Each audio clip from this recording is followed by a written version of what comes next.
everyone, welcome back to my channel. And if you're new here, I'm Sue of Bendnstretch with Sue. In today's video, I'll be taking you through part 3 of the Pranayama series. Breath to help you to de-stress. Now, the breath that I'll be talking to you about today is the Ujjayi breath, which is also known as the victorious breath. It is a warmth producing breath. It is typically used in an ashtanga practice, a power, a flow practice. And the object of utilizing this breath technique is to really help you to remain present during the practice, as well as helping you to pace your practice so that you know by following the breath whether you're working too hard once the breath becomes more challenging to regulate, and you can adjust your practice accordingly. So many of these tools that are used on the mat are also really useful off the mat. And that's why I wanted to talk to you about this particular breath today.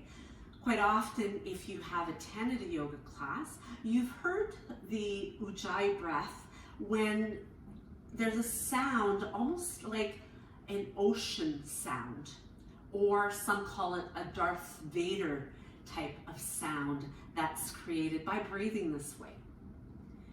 You might wonder, how would you use this breath off the mat?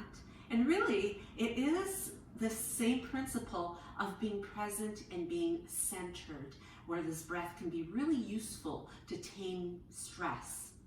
By focusing on your breath, by listening to the sound of your breathing, you're then able to really tap into the parasympathetic system, nervous system, also known as the autonomic nervous system.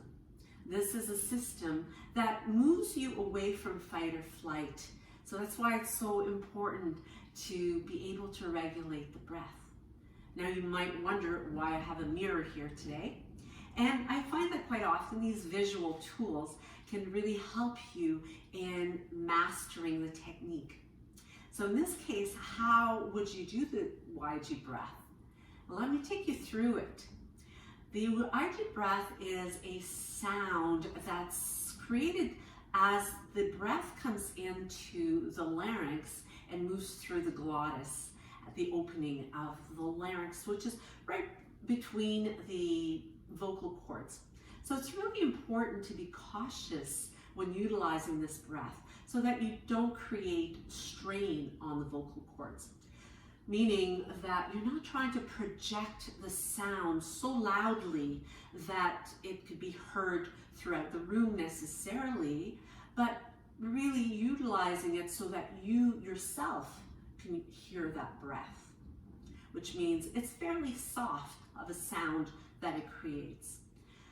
For example, when using the sound, creating the sound on your inhalation, it would be very much the soft ha of surprise. So if someone was to come up to you, perhaps present you with something quite delightful, and you were to exclaim a ha of surprise, that is similar to the sound created on the inhalation of the Ujjayi breath. Now, when you exhale, the sound is very similar to that of if you were trying to fog a mirror. So that is a sound that you create on the inhalation and on the exhale. So let's try it together.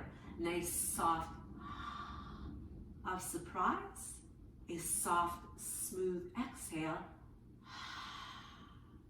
as if you're fogging a glass or mirror.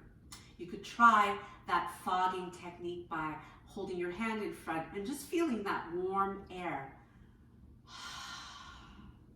as you breathe out. Now, that seems fairly easy enough. However, when doing the victorious breath, you are keeping the mouth closed. So you're breathing in through the nose and you're breathing out through the nose.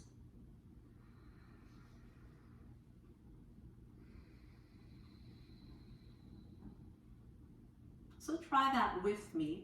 And don't worry, as I mentioned, of being too loud, creating the sound, but rather just focus on a really peaceful sound that you're creating, keeping the lips lightly sealed as you inhale and as you exhale. Continuing to practice a few more times, making sure that you're unclenching your jaw, relaxing through the shoulders, staying open through the chest. So try it with me.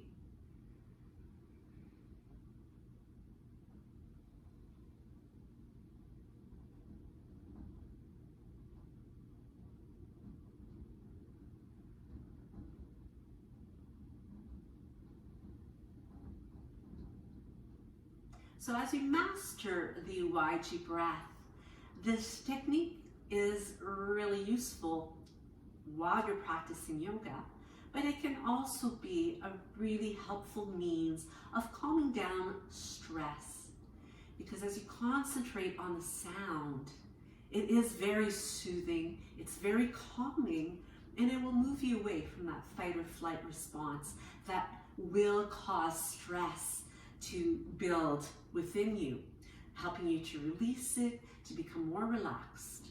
So with any of these breath techniques, it's important to develop practicing them daily, perhaps starting with just a minute or a few minutes, and gradually extending that, maybe even up to 20 minutes eventually.